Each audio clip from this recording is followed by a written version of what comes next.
So it's been a while. Hi everyone. It's Kodama. It's been a long time since I've done any form of content lately. I one day hopefully I wish I can get back to that. But at the moment, I decided to go do a Yu-Gi-Oh tournament, OTS championship. Went quite well. I've got my third invites to nationals.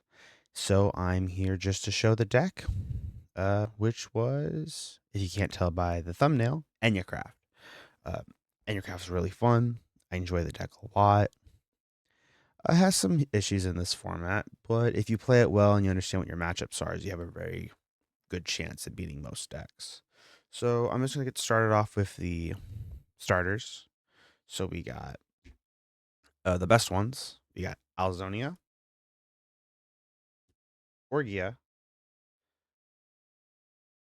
and then we get the bad ones, Okanaria and Trauma. Uh, it's easier just to say yellow, red, green, blue, but I like the names, so I'm just gonna say the names. So Leon is the best one. Hand rip, procs when opponent adds a card. That's pretty good. End phase is kind of a bit iffy, but you get information, which is very key. Orgia is probably the best in terms of most use case scenario. Plays well into hand traps, plays well into many of cards effects these days. It's really good into Holly Sue. The pop's just really good. These three are kind of mid.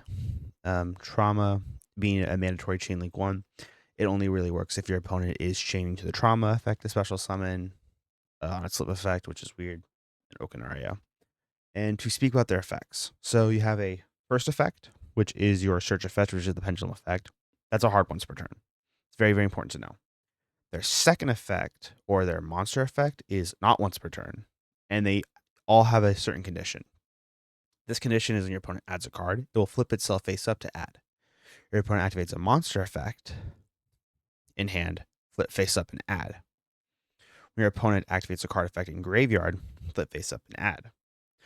When your opponent activates a card effect, a special summon, flip this up and add. So they're all starters, they're all searchers, they're all interaction searchers. And then their flips, like I said earlier, one hand rip, a pop, a really terrible negate, but it does come up. And this one's like probably the worst in terms of its last effect, but like it's an actual aggressive card, unlike Trauma. But this one allows you to shuffle back cards from banish or graveyard into the opponent's deck, which is not great, but with Alzonia, it's essentially a hand rip. So their monster effects, not once per turn, very, very strong. So if you flip them up and reset them, you can keep doing it constantly. And last thing, it's Enneacraft. They keep track of counters. Anytime a monster effect slip face up, they put a counter on them, and then the burn. So that's the main deck, guys. Well, the little ones. And then we have the big ones. We are playing triple Pixia, triple Leon, and triple Mar. We're not playing Tail. Tail is terrible. I don't care what anyone says. Tail is a one of. I can justify Tail is a three of now. Um, the best effect that pops this format is Pixia. Well, not Pixia. Fallen the Virtuous, which Pixia counters because head news up. This is a targeting protection. That's a floodgate after a flip faces up. But the protection effect, when it's flip face up, can banish a card from your opponent's hand face down permanently. Leon is insurance against going second and random things going first because he responds when any card effect triggers on the response of your cards. So let's say you have a little one, your opponent adds, you flip it face up, they try to negate it. Leon can flip himself face up, bounce non-target, bounce three. And then his when he slip face up on the field, he is a lingering floodgate. While he slip face up, where if your opponent adds a card at all, for each card added, you burn 900, which won me a game, so it does matter. And then Mar. Mar is the boss. It's an Omni negate on your turn. He broke him, and then it's a Book of Eclipse permanently. That's also pretty broken. Um, and then they have their pendulum effects, which are kind of meh, but it does come up against certain floodgates. Uh, During the end of the battle phase, if your opponent has a monster with less than 300 attack, 3,000 attack, and you have an Enneacraft monster in scale, you can pop one. And so if you have two of these, you can pop two, and that's pretty good. And they also have the same counter thing as well, where they gain a counter each time a monster is flipped face up. Um, Important thing to know when you are playing this deck, since every Enneacraft monster, including the little guys, this is also well known about the deck, has a non once per turn reveal, then special summon a monster flip face down. That's very, very important because cards like Leon, Mar, and another card coming up, you can activate a negate, a bounce multiple times going second. So a deck that doesn't seem that strong going second is extremely dangerous if you give it like an inch. That was a huge thing about the OTS was most people knew what the cards did because my record with this deck is, I believe, 25-3. I've won 4 locals with the deck, and I got fourth place at the OTS, and I've gotten second twice. So I know what I'm doing with this deck. Very fun deck, and people at my locals know what the deck does. I have been playing with it a while, and I have explained the cards over and over again. So they're not disrespecting me. They are just it's surprisingly hard to play against if you like don't know what to do at the exact moments.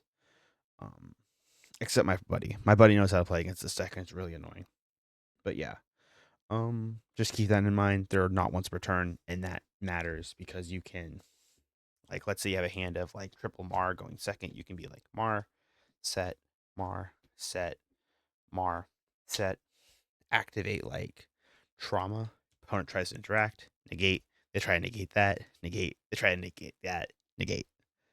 Which is pretty crazy. Like, obviously, triple Mar is not going to come up often, but like the fact that you can do that and then bounce it back to hand later on to do that again is extremely broken.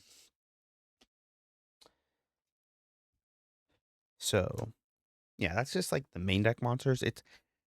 They're I don't know what else to say about them. They are pretty simple. They all effectively do the same thing, which is a free special summon and interaction when your opponent does something. Um, we'll get to the back row though, which is a huge part of the deck. We're gonna get to the not consistency, but important parts of the deck. We're gonna get to triple release and triple rebirth, and last but not least, triple Enneapolis. Um, Releases starter and follow up, places from stack, plays around drool, which is a big weakness of this deck. Um, so yeah, great card. Always play 3. Rebirth is bonkers. Um, Magic Mallet. You're adding a ton of cards with the stack because you're adding like 4 cards through combo by paying 9. You shuffle them all back. You draw into like random stuff your opponent doesn't know.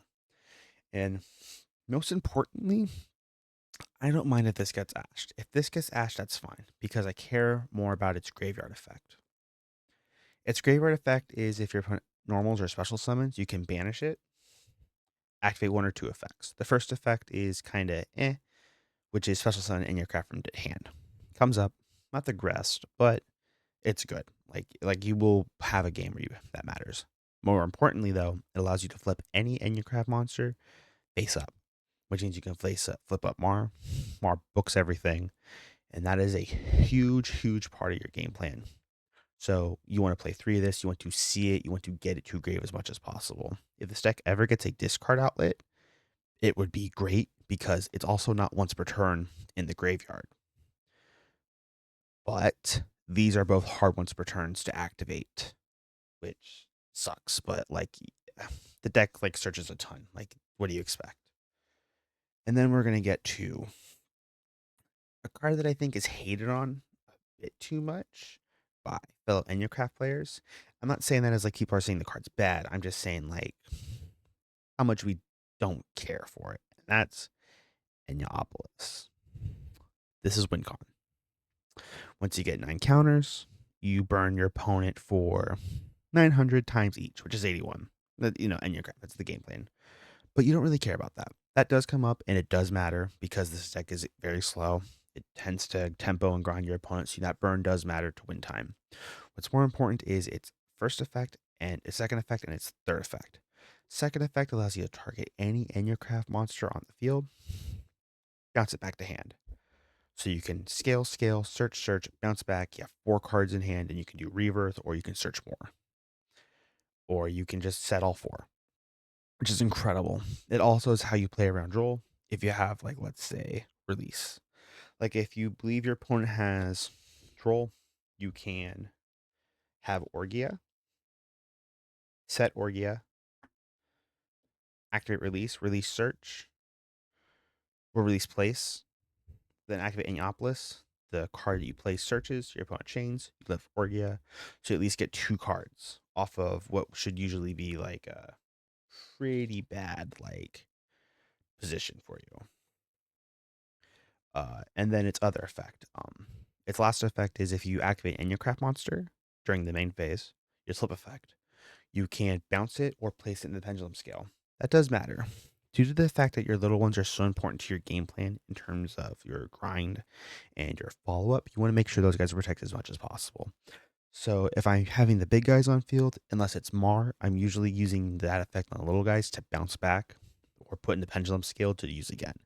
Most of the time it's to bounce back because a lot of back row removal and stuff like that. But if I think my opponent's on a targeting destruction or something really crazy that I can punish, I'll put it in the back row and let's just see how it goes from there. If I get punished for it, then I get punished for it. But most of the time that hasn't happened yet. So great card, play 3. When the new support comes out, I heard people decide playing 1. I think you need to play 2. I can talk about that in a different video, but it is key and mission critical for your game plan. So I think running 3 at the moment is mandatory.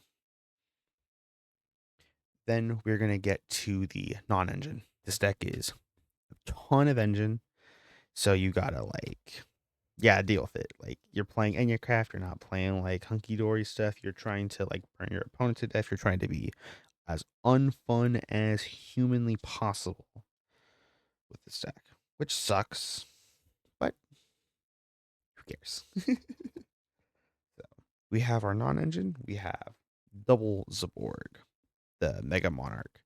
Um, I originally did not play Zaborg. A lot of my lists that I have been running have not played Zaborg, and you will find out that I also don't play Vanities. I believe the cards are not as good as they are come out to be. The deck's engine is really strong, and it can play into anything except Mitsu and somewhat Draco Tail. So I was like, I needed to make a concession. So I cut out Soul and Lunas, which I prefer as a card, to play Zaborg. And Zaborg was incredible. I feel really bad dissing this card. I didn't go for it all the time. If I had to go for it, I was trying to like end the game immediately, or I got Pruliad. But elsewise, I usually just kept it as like a surprise or something like that. But when it did go off, it went off 4 times, won the game immediately because the amount of advantage you can get off of a single Zaborg send, especially if you tribute a light monster, which all the big Enneacrafts are, to go for your opponent's extra deck, incredible. Great card. I don't think you need to play Vanities. I'll explain that when I get to the side deck. But I think Zaborg is worth playing. And when we get to new support, I think he's worth citing. My favorite non-engine, Fallen the Virtuous. Probably the best non-engine currently in the format. Pop, Send, you search another one. It's pretty good. And due to the fact that you can target your own cards, you can play around stuff like droplets or random effects that like tend to negate. So it's a really good card. It helps you go second. That's how I built the deck. You're gonna find out shortly that I don't play any hand traps in this deck, and that's just because hand traps limit the consistency of the deck. You tend to draw more bad hands, and you have a hard time going in second because they aren't actually engaging the opponent effectively. Where interactions like this, which you can pick and choose as you go second, is a lot more engaging and a lot more versatile, I should say. Great card though. I think every list should be playing this. Not playing this is wrong. I think if you're not playing this card in your deck, you're just not playing the deck properly. We'll go to our one of spells. One talent, not talents, thrust, one talents, one called by. Called by is it might be a cut, but everything else is great. So since I'm building the deck going second, what are the best going second cards currently? Uh, while they do play badly into Draco Tail, Pixia gives you targeting protection. So as long as you have Pixia face down, you're fine. But Thrust allows you to search another card to help you play against Droll, which is what this deck loses to. So Droll or Perulia, you need this card to help with that. Talents is just a good card in case you get hand trapped. Since the deck's going second, you're likely to get interaction and stuff like that. So it's really good. And then Talents is just for like random stuff like Droll or hand traps that you just want to see no or banish effect stuff. They're just good cards. I don't know what else to say. They came up crazy. My top four though, I did lose because I drew both of these, which sucks. But you gotta make concessions to make your deck better, and that was a concession that I made. Last card for 40 is Tudor Mechanic. Resetting your Enneacraft is broken, so why not play the best cards doing that? With Thrust, it helps you play around Droll, so you have three ways to play around Droll. Or if you already draw one of these, a way to hand rip. Well, not hand rip, but set. And since Stress can also search Reverb Thin release, it's just like an extra copy for all those cards. Daruma came up like crazy. I don't know what to say. It's just it beats Lynx, it beats Lunas, Lunalights, which is one of your deck's biggest weakness. It's just a good card. So yeah, even if you are playing against like Draco and stuff like that, like you're using it as a defensive card. You're using it to be like, no attack, my turn. Let's keep going.